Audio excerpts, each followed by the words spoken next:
Hello, everybody. Thank you for tuning in to the Liberty Report.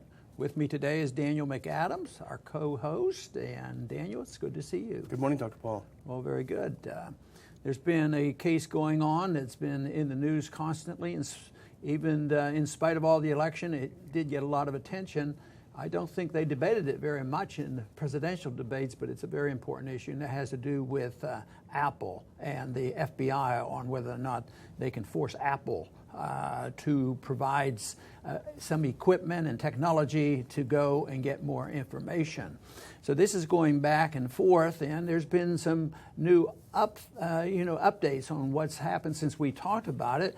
There was a magistrate judge, on a drug case that ruled, which was considered to be very favorable to Apple to counteract the original one that was very pro-government, that said that Apple had to provide this equipment, so it was a mandate.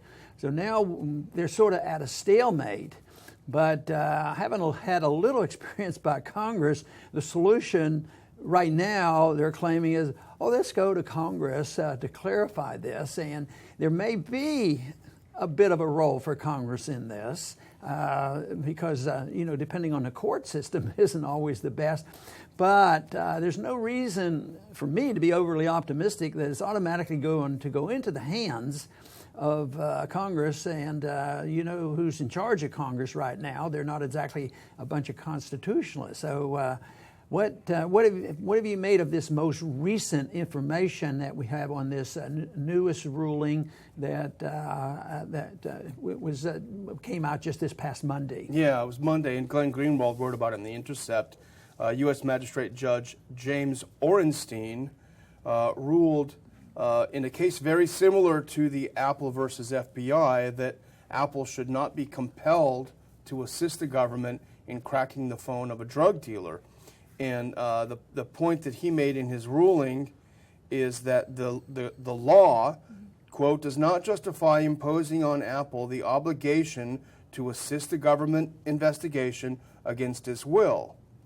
And he also ruled that it is wrong to compel Apple, a private party with no alleged involvement in the activity, to perform work for the government against its will. So yes, that's a significant case, and it does, although it's not, it does suggest that the Apple versus FBI case may be more nuanced. Yeah, and then of course Apple's coming back, and they're suggesting that Congress may help them out of this, and that's where I have my real questions on whether they can do it or not.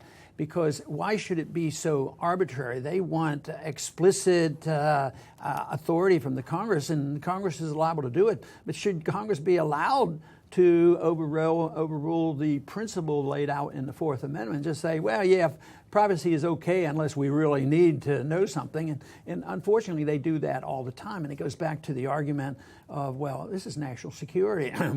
We're being threatened by jihadists, and the terrorists are coming. So therefore, it is our moral obligation to sacrifice our liberty. And if Congress can facilitate this, they might, should do it. Even though just a few years ago, they went out of their way to say that this is a private matter. Right after Ed Snowden came out, and a year later, they passed something said that explicitly private companies had the legal right to use encryption because everybody wanted it. And the marketplace said, we want it too, so the market has already voted for this. The big question I have in my mind, will the market, which means these millions and millions of people who want their privacy and bought iPhones for the encryption, will they be persuaded? Yes, there's this legal fight going on, and we have the creeps in Congress that are going to debate it, and we're going to have these judges. But the whole thing is will the people understand it and not be coerced? Because too often, even the good people say, well, Ron, you're going too far. There always has to be a balance. And I said, no, there always has to be a bias. There always has to be a bias toward liberty rather than a bias toward government snooping on everything that we do.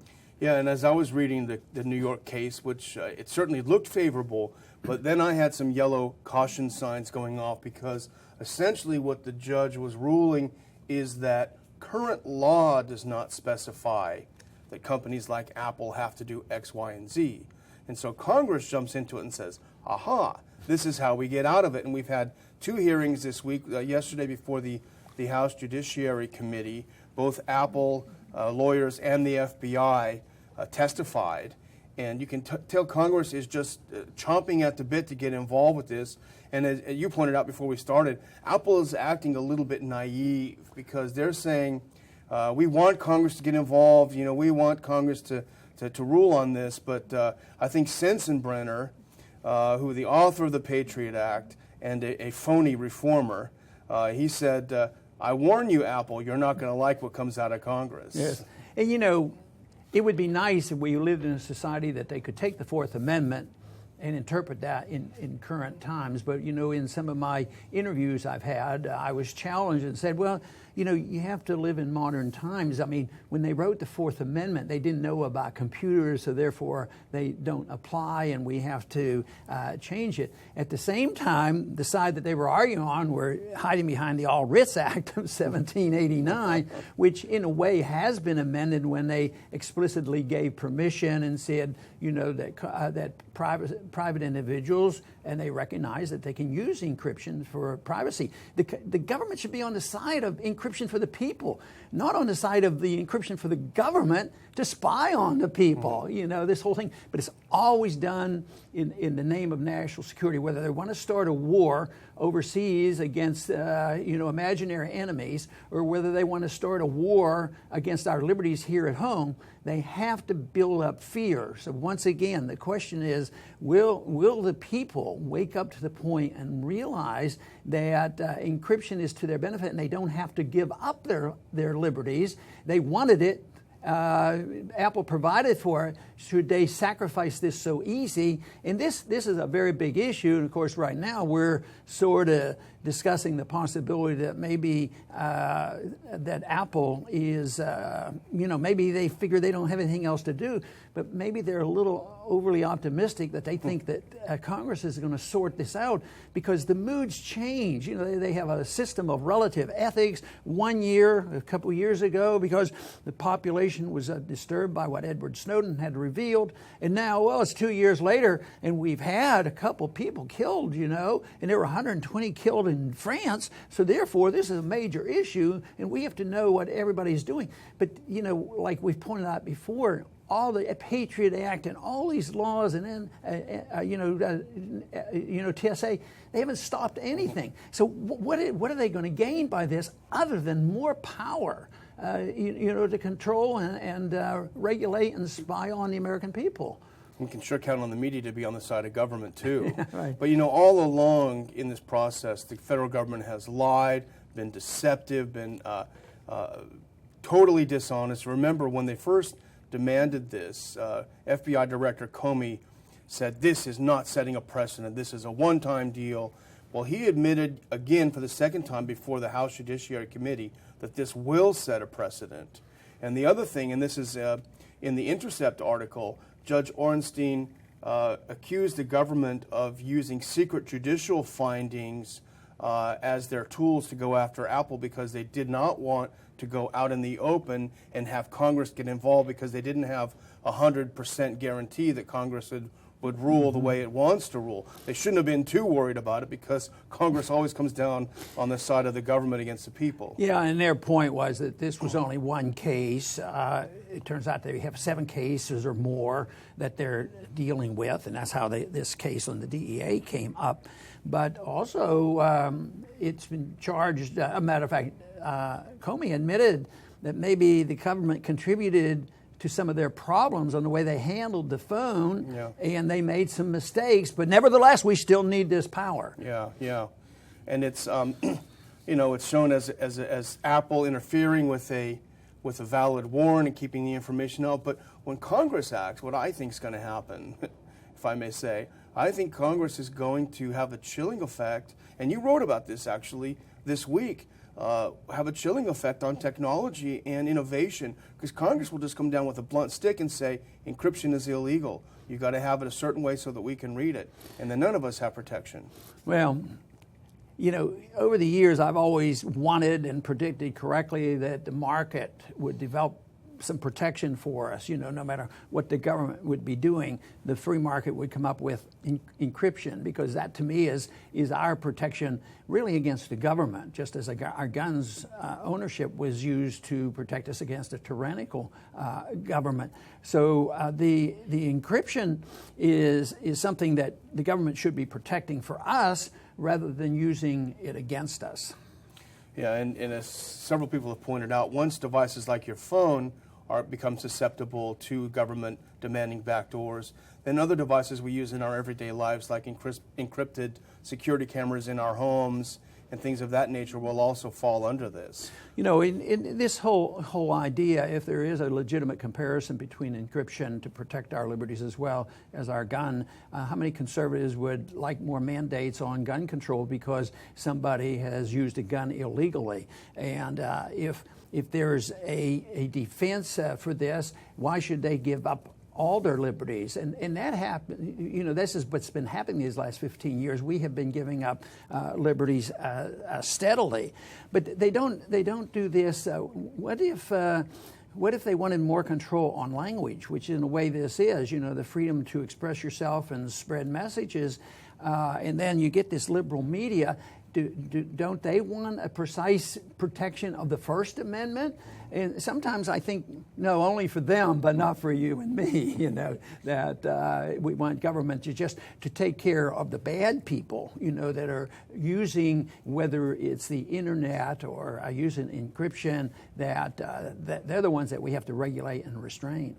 There's nothing that Congress likes more than to put up the smokescreen of reform to actually make things worse. And Sensenbrenner himself, the author of the Patriot Act, is the one who authored the reform bill a couple of years ago in response to Snowden, the Freedom Act. The Freedom Act was in many ways worse than the Patriot Act because it legalized some of the ambiguities in the Patriot Act. So I think we can look toward reform of this encryption to actually be making things much worse for us and for our privacy. Yeah, the War Powers Act, it was 1973, I think, that was supposed to prevent Vietnam-type wars. And actually it legalized it, and we've ever since then been engaging ourselves in wars, and nobody even pays attention. Republican and Democrat presidents, they just go to war. So I think your point is well taken. When they come in for reform, watch out. And so this is going to go on. Now, you bring up the subject that this is serious business if you make it worse on encryption.